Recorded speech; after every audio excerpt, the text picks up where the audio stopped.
우리가 글로벌 증시를 통해서 한국 증시를 전망을 할 때 주로 미국 증시를 분석을 하죠. 미국 증시가 어떠한 재료가 있었기 때문에 어떻게 됐고 한국 증시도 이렇게 될 것 같다. 뭐 이런 분석들이 주로 이어집니다. 자, 그런데요. 이게 이제 단기적인 시각에서는 미국 증시하고 한국 증시하고 커플링 된 듯한 느낌을 많이 받지만 저는 오히려요. 단기적인 관점에서도 그렇고 그리고 중장기적인 관점에서도 또 그렇고 한국 증시가 중국 주식시장하고 많은 부분 엮여 있는 것이 많다라고 생각합니다. 그렇기 때문에 우리가 어떻게 보면 작년부터 조짐은 있었습니다만 올해에는 중국 증시에서 힌트를 찾아야 되지 않겠느냐. 자, 그러한 이야기를 드리고 싶습니다. 왜 이런 이야기를 드리는지 증시토크에서 답을 얻으시기 바라겠습니다. 구독, 좋아요, 알림 설정과 함께 증시토크 시작하도록 하겠습니다.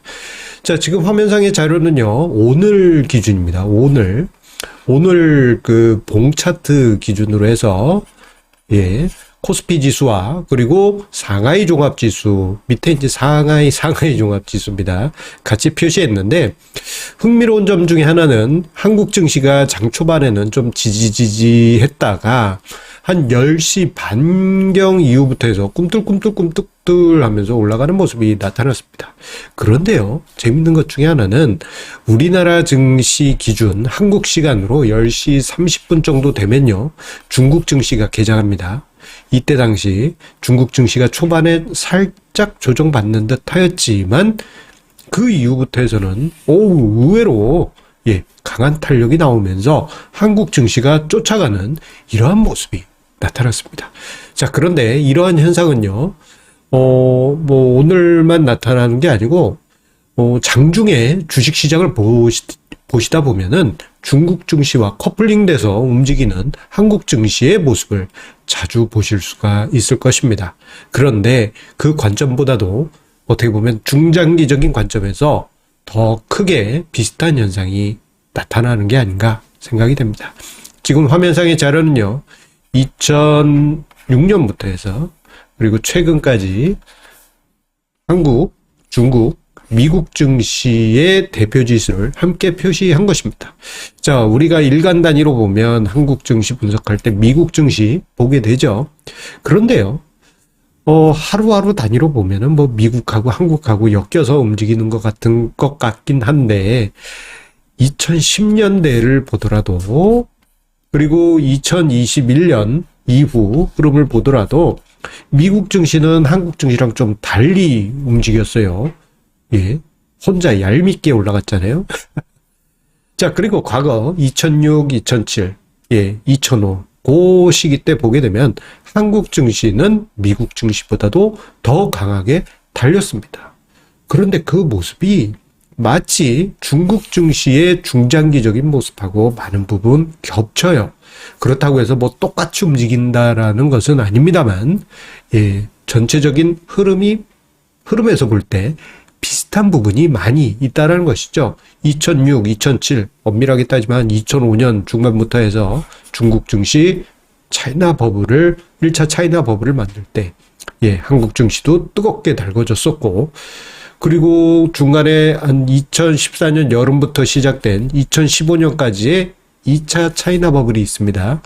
요때 어마어마했어요.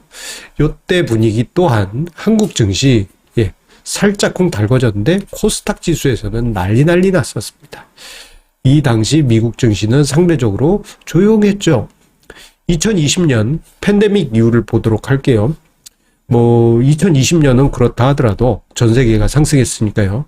그런데 흥미로운 점 중에 하나는 한국 증시가 2021년에는 전강 후약이 나왔습니다. 미국은 전강 후강이 나왔죠. 중국 증시는 좀 재미가 없었어요. 그 모습이 마치 한국 증시와도 비슷한 부분이 많이 있었습니다. 즉, 한국 증시가 뭐 어떻게 보면은 미국 증시, 중국 증시 중에서 미국 증시가 더 커플링 된 것처럼 인식이 되지만 전반적으로 봤을 때 중국 증시의 영향을 많이 받는 경향이 은근슬쩍 많다라는 것을 우리가 이 대목에서 볼 수 있습니다. 왜 이런 현상이 나타나냐? 가장 큰 이유는요, 중국이 지리적으로, 시간대적으로 인접해 있다라는 부분이 중요한 요소라고 할 수 있겠고요. 특히 그보다도 더 중요한 것은 2000년대 이후 중국 경제와 한국 경제가 커플링 되는 경향이 커졌기 때문입니다. 한국의 대중 수출과 여기 빨간색 선을 봐주시고요. 그리고 대미 수출, 여기 청색 선을 봐주시게 되면은 2000년 이후 자, 대미 수출은 20%대에서 2009 이럴 때 10%를 붕괴시킬 정도까지 급감하기도 했습니다. 자, 이 과정에서 중국에 대한 수출은 25%대까지 높아졌어요. 최근 들어서 미국향 수출이 14.9%로 2021년에 높아졌고 2022년에 16%로 높아지긴 했습니다만 아직도 대중 수출 비중은 22.8%로 높은 비중입니다. 그런데요, 2010년대 내내 25%대 있었던 대중 수출 비중이 2022년에 22%대로 크게 낮아집니다. 그 이유는 무엇일까요? 중국이 경제 침체에 들어가다 보니 한국의 수출 감소가 발생했던 것입니다.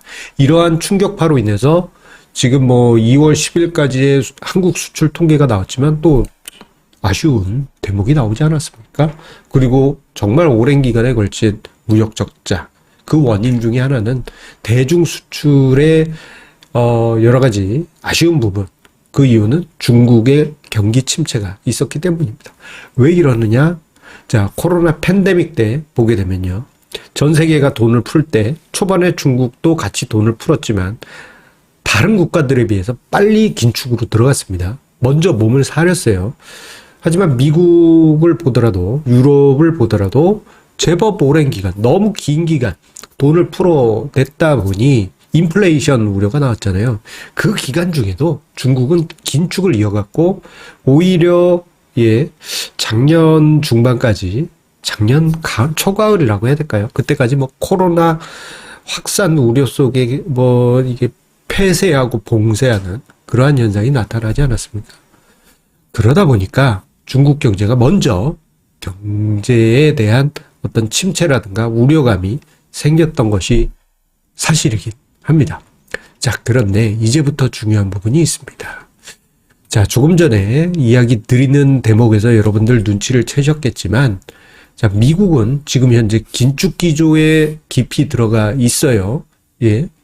작년부터 해서 기준금리 인상, 그리고 양적 긴축까지 진행이 되면서 긴축 기조가 강하게 전개되고 있는데, 작년부터 중국은요, 완화적 정책으로 카드를 돌렸습니다. 이거 어떤 의미입니까? 자, 글로벌 경제 G2라고 한다면 미국하고 중국이에요. 자, 그런데 미국은 긴축을 하고 있고 중국은 완화적 정책을 쓰고 있습니다. 그리고 2020년에서 21년을 보게 되면 미국은 21년까지 계속 완화적 정책을 펼쳤지만 중국은 20년 끝날 때쯤인가 생각보다 빨리 그때 당시 긴축을 펼쳤었어요. 그러다가 지금은 정반대의 상황이 벌어져 있습니다. 자, 이런 상황 우리가 어떻게 해석을 해야 될까요? 한쪽에서는 쬐고 있고 한쪽에서는 풀고 있고 호호호 이러냐죠. 자, 이 부분을 생각해 보면 어떻게 해석을 할 수 있느냐. 과거에는 절대적인 미국 경제가 전 세계에서 절대갑이었을 수준, 그 시기 때는 미국 금융정책과 재정정책이 전 세계의 글로벌 경제에 큰 영향, 절대적인 영향 요소이지만 지금 현재 상황에서는 중국에서 완화적 정책, 부동산도 다시 좀 부양시키려고 하고 있고, 여러 가지 대출금리라든가 여러 가지 부분이 완화되고 있지 않습니까? 이러한 부분이 있다라는 것은 한편 미국에서 긴축을 하더라도 과거처럼 그 충격이 노골적이지는 않을 가능성이 크다. 중국이 어느 정도 커버할 수 있지 않을까? 이러한 기대를 가져보게 합니다. 물론 이것에 따른 해석은 예, 투자자마다 관점 따라 틀리겠지만 확실한 것 중에 하나는 옛날엔 미국 긴축이 일방적으로 전 세계 경제에 영향을 줬다면 이번에 중국의 완화적 정책이 일정 부분 그 충격을 완충시킬 수 있겠다라는 점을 생각해 볼 수 있고, 그리고 만약에 이 완화적 정책이 성공하게 되면요, 한국의 대중 수출 비중이 다시 늘어날 가능성이 높아지겠죠. 그렇다는 이야기는 어떤 의미가 담겨 있을까요? 그 의미는 어떻게 보면 중국 증시가 먼저 선제적으로 반응하지 않을까 생각합니다. 왜냐? 증시는 경제보다 먼저 선행하기 때문이죠. 그렇기 때문에 한국 증시의 향방은 중국 증시가 계속 만약에 견조하게 움직인다 그러면 한국 증시는 뒤따라갈 가능성이 크다. 그렇게 해석을 해볼 수 있겠습니다. 그래서 매일 아침이 되시면요, 한 10시 반, 11시 되면 중국 증시 한번 이렇게 보시는 것도 미국 증시만 보지 마시고 시장을 보시는 중요한 관점이라고 할 수 있겠습니다. 자, 한 가지 공지 안내 드립니다. 다음 주 금요일에요, 117자 정기 세미나가 2월 24일 다음 주 금요일입니다. 금방이네요. 저녁 7시에 진행이 됩니다. 줌을 이용해서 참여하실 수 있고요. 참여하시는 방법은 저의 네이버 카페 필독 공지에 올려놓도록 하겠습니다.